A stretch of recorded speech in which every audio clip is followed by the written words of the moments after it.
Greetings everybody and welcome to Madrid Ball. I hope you all are doing great. Today in this video we are going to do the post-match analysis of Real Madrid vs Celta Vigo, and Real Madrid have kicked off the year with a comfortable victory over Celta Vigo. The Galatians had come into the game in good form under a new coach. They were looking like a menacing side, but the combination of individual brilliance and Zidane tactics ensured that we came out of the game with all the 3 points, and that is what matters the most in the end. We will break down the performance of the players.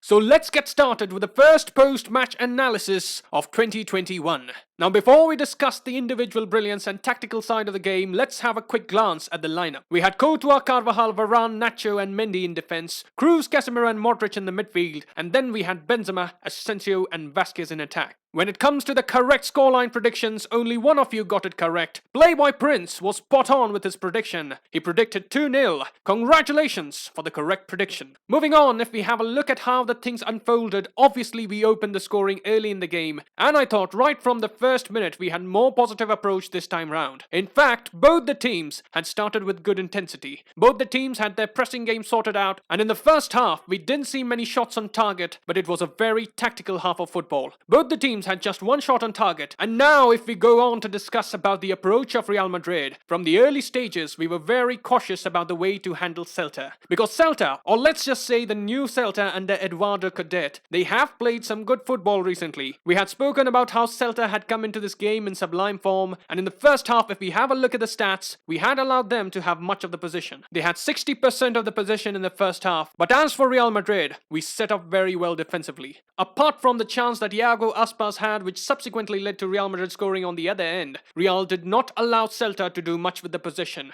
There were few moments where Celta used to get in between the lines and get into advanced territories, but Real Madrid stood firm and they neutralized any sort of danger.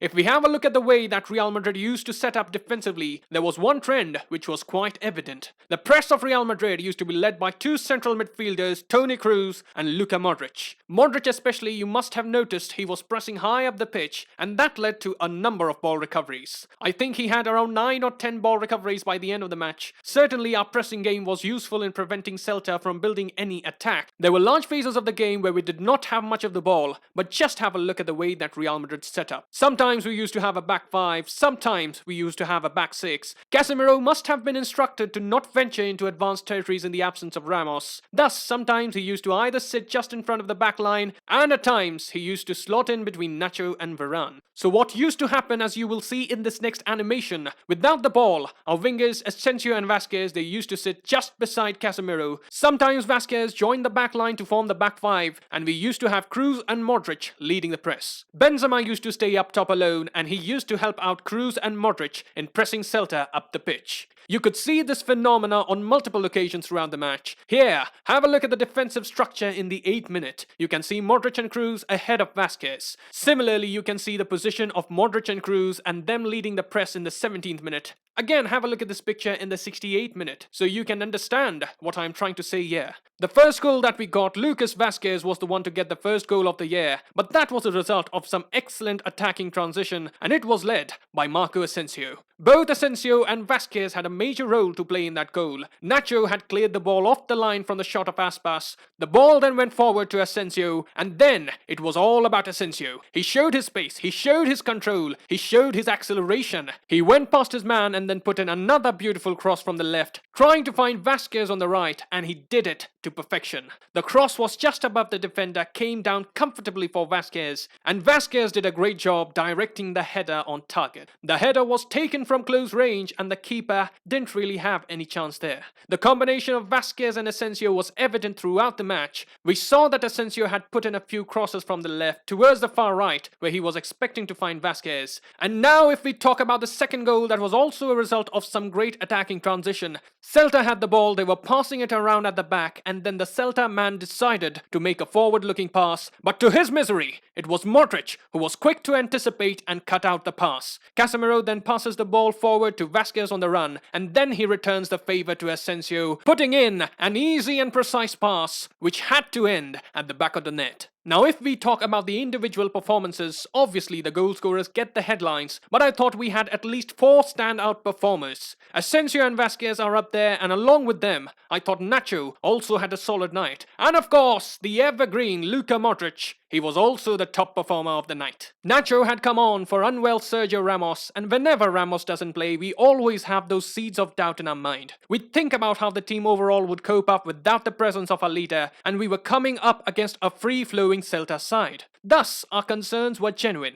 But Nacho has shown us many a times throughout this season, whenever the boss calls upon his services, he does not let Zidane down. He had put in some good displays when Ramos was injured. Then if you remember the El Clasico as well, he was solid there. And yesterday was another night where he did all that was needed to stop the opponent from scoring. He was winning sprinting battles, he was making crucial interceptions, he was winning headers, and in the final seconds of the game, he made a crucial block inside the penalty box to gift Courtois a clean sheet. Have a look at his defensive stats here. He had 4 clearances, 2 block shots, 2 interceptions, and 4 successful tackles with a passing accuracy of 93%. So you can understand we didn't really miss Ramos much in this game, and what I love about Nacho is that he knows his role in the side. He knows that he's not a starter, but he understands that there will be instances where due to injuries or suspensions, he will be called upon, and accordingly he adjusts his mindset and tries to give his best in the limited minutes that he gets. Good work there by Nacho. And about Modric, can we really say anything more about him? He had some good moments in the first half, but in the second half he was pulling the strings. The body feints, the flicks, all were on display, and it's just so satisfying to see him operate. He is the boss of our midfield.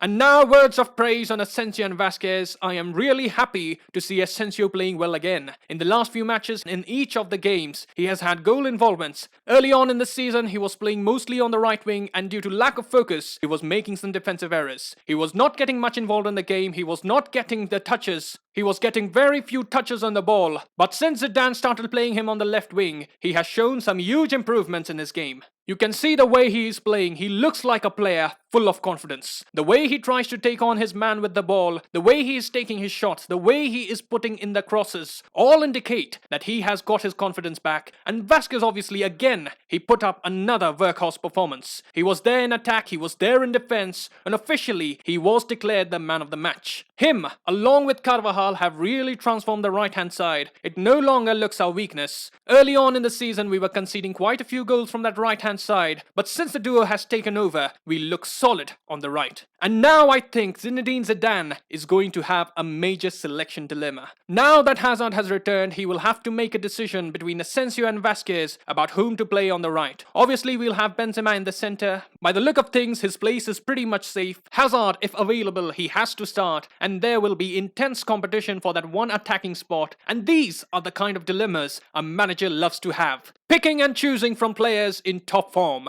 I would love to see Asensio on his upward trajectory, but Vasquez has also made a good case for himself. Him and Carvajal just enjoy playing with each other. You can see when Carvajal goes forward, he attacks with much more liberty because he knows he has his brother Vasquez covering up for him. So it will be interesting to see what decisions Zidane makes in the upcoming games when Hazard is 100% match fit. What I do think is that in the next game, since Carvajal will be out due to suspension, both Vasquez and Asensio will continue to play, and that will be another opportunity for the both of them to showcase their talents. Moving on, let's go and discuss what Zidane had to say in the post-match press conference. About the performance of Real Madrid, Zidane said it was a complete performance from us today, from the first minute to the last. We know we have to win every game and it's not easy, but the players are doing it and I'm thrilled for them. We are going in the right direction, doing a good job, and we have to keep it up. It's all about the team, the group, when we play like that from the off. We were very disciplined in offense and defense, with and without the ball. We're all pleased, but there's still a long way to go.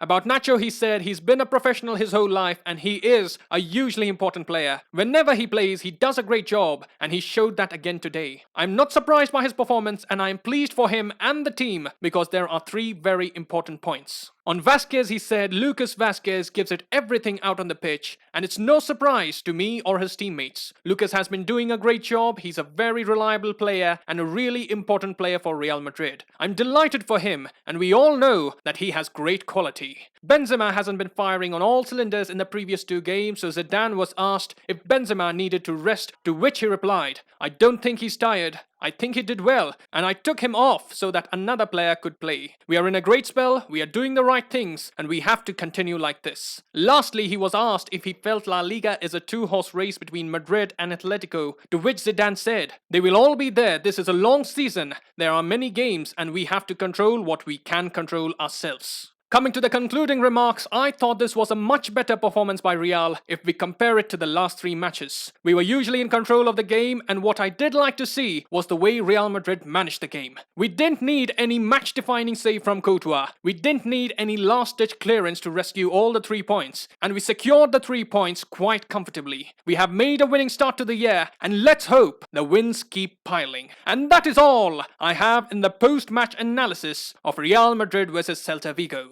Now it's your time to let me know what did you think about the performance of Real Madrid. Which player impressed you the most, and who did you have as your own man of the match? Write in the comments below. I will see you soon. Till then, take care, glory to Madrid, and as always, Hala Madrid.